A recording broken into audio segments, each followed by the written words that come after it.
नमस्कार, news nation digital के हमारे इस खास एपिसोड खबरें दुनिया की में आपका स्वागत है। मैं हूं सुमित कुमार दुबे। 7 अक्टूबर 2023 को गाजा पट्टी से हमास के लड़ाकों के इजराइल पर हमले के बाद से मिडिल ईस्ट में जंग का ऐसा सिलसिला शुरू हुआ है जो अब तक थम नहीं रहा। पहले इजराइल ने गाजा में हमास पर हमला किया, फिर लेबनान में हिजबुल्लाह पर हमला किया, सीरिया में भी हमले हुए, यमन के हूतियों पर भी हमले हुए और ईरान के साथ तो इजराइल का एक छोटा सा युद्ध भी हुआ। ये सब या तो वो संगठन या मुल्क हैं जो फिलिस्तीन के समर्थक होने के साथ साथ इजराइल और अमेरिका के दुश्मन रहे हैं। लेकिन अब इजराइल ने एक ऐसे मुल्क पर हमला कर दिया है जो इस इलाके में अमेरिका का एक बड़ा मजबूत साथी माना जाता है। वो मुल्क है कतर। कतर मिडिल ईस्ट का वो छोटा सा देश जिसके पास तेल और गैस के भंडार हैं। इस देश में अमेरिका के फौजी अड्डे हैं और गाजा पट्टी के मसले पर हमास और इजराइल के बीच सीज फायर को लेकर जो बातचीत चल रही थी उसमें मीडिएटर की भूमिका कतर ही निभा रहा है। गाजा में सीज फायर को लेकर जो बातचीत चल रही है उसमें कतर की अहम भूमिका है और अब इजराइल ने कतर पर ही हमला बोल दिया है। इजराइल ने कतर की राजधानी दोहा में हमास के ठिकाने पर बेसिकली हमला बोला, हवाई हमला किया, जबकि हमास के नेता उस वक्त युद्ध विराम के प्रस्ताव पर चर्चा कर रहे थे। इस हमले ने कतर की सुरक्षा को चुनौती दी और गाजा में युद्ध खत्म करने की बात को खतरे में डाल दिया है। हमले के बाद दोहा के आसमान में धुएं के गुबार देखे गए। कतर के अधिकारियों ने हमले की पुष्टि की। हमास ने कहा है कि इस हमले में उसके 5 सदस्य मारे गए हैं, लेकिन उनके मुख्य वार्ताकार की जो टीम थी वो बच गई है। हमास के एक अधिकारी ने कतर के अल जजीरा चैनल को बताया कि उसके टॉप वार्ताकार का बेटा भी इस हमले में मारा गया है। वही हमले की पुष्टि खुद पीएम इजराइल के बेंजामिन नेतन्याहू ने और इजरायली सेना ने की है। मीडिया रिपोर्ट्स के मुताबिक यह हमला उस वक्त हुआ जब हमास के नेता किसी खास मकसद से मीटिंग कर रहे थे। आई विटनेसेस के मुताबिक उन्होंने राजधानी दोहा में कई विस्फोटकों की आवाज सुनी। इस हमले में हमास के वरिष्ठ नेता बच निकले। हमास के राजनीतिक अधिकारी सुहेल अल हिंदी ने बताया कि हमास की लीडरशिप इजराइल की इस कायराना हत्या के प्रयास से बच गई है। उन्होंने बताया कि वार्ताकार खलील अल हैया का बेटा और सहयोगी भी मृतकों में शामिल है। कतर ने कहा कि दोहा पर इजरायली हमले में सुरक्षा बलों का एक सदस्य भी मारा गया है। मृतकों में एक कतरी सुरक्षा अधिकारी शामिल, जिसकी पुष्टि कतर के गृह मंत्रालय ने की है। कतर के अधिकारियों के मुताबिक इजराइल का निशाना हमास का डेलीगेशन था जो दोहा में सीज फायर की बातचीत के लिए मौजूद था।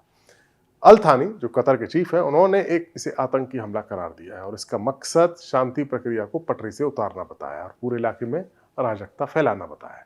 टीवी पर जारी बयान में कतर के लीडर अल थानी ने साफ साफ कहा कि कतर अपनी संप्रभुता, क्षेत्रीय अखंडता और किसी भी उल्लंघन का बर्दाश्त नहीं करेगा और जरूरत पड़ने पर उचित जवाब देने का अधिकार भी रखता है। उन्होंने यह भी बताया कि सरकार ने एक कानूनी टीम गठित की है जो अंतर्राष्ट्रीय कानून के तहत सभी विकल्पों की समीक्षा करेगी। हमले में कई लोगों की मौत और घायल होने की पुष्टि हुई है। कतर के प्रधानमंत्री ने कतरी सुरक्षा बलों की तत्परता की सराहना करते हुए सुरक्षा बलों ने तुरंत प्रतिक्रिया दी और हालात पर काबू पाया।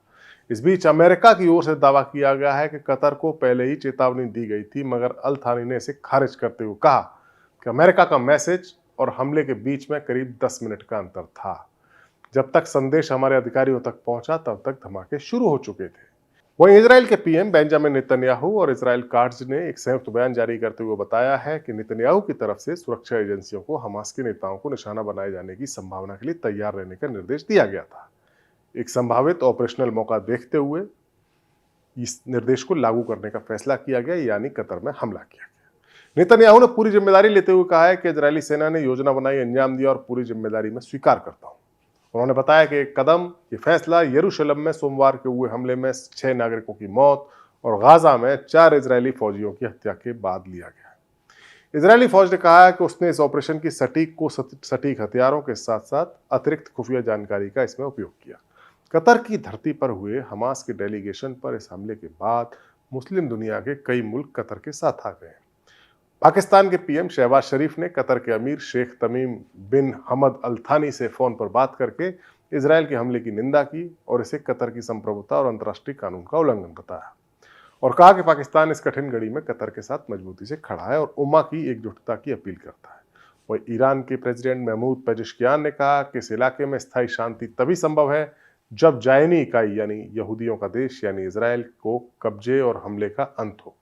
उन्होंने अंतर्राष्ट्रीय समुदाय से तुरंत कार्रवाई की मांग करते हुए कतर की संप्रभुता के उल्लंघन को वैश्विक चिंता का विषय बताया। सवाल यह है कि जो कतर गाजा में सीज़फायर का मीडिएशन कर रहा था, वहीं पर हमास के डेलीगेशन पर हुए हमले के बाद अब गाजा पट्टी में सीज़फायर की कोई गुंजाइश बचती भी है या नहीं।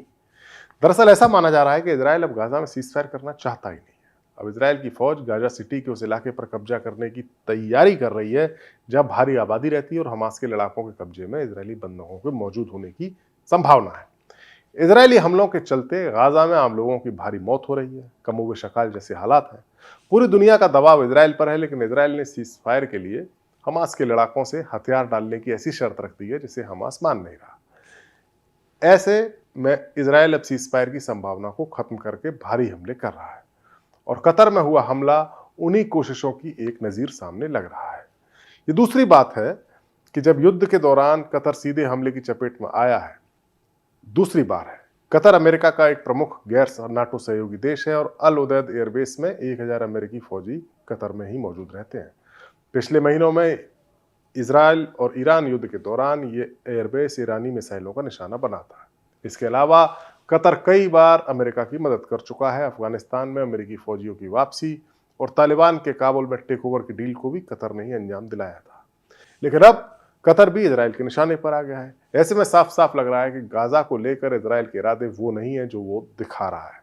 अब देखना होगा कि मिडिल ईस्ट के मुस्लिम मुल्क गाजा के मसले पर एक होकर कोई कदम उठाते हैं या फिर इजराइल की मनमानी ऐसे ही चलती रहती है। हमारा वीडियो आपको कैसा लगा कमेंट सेक्शन में जाइए और अपनी राय हमें जरूर दीजिए। नमस्कार।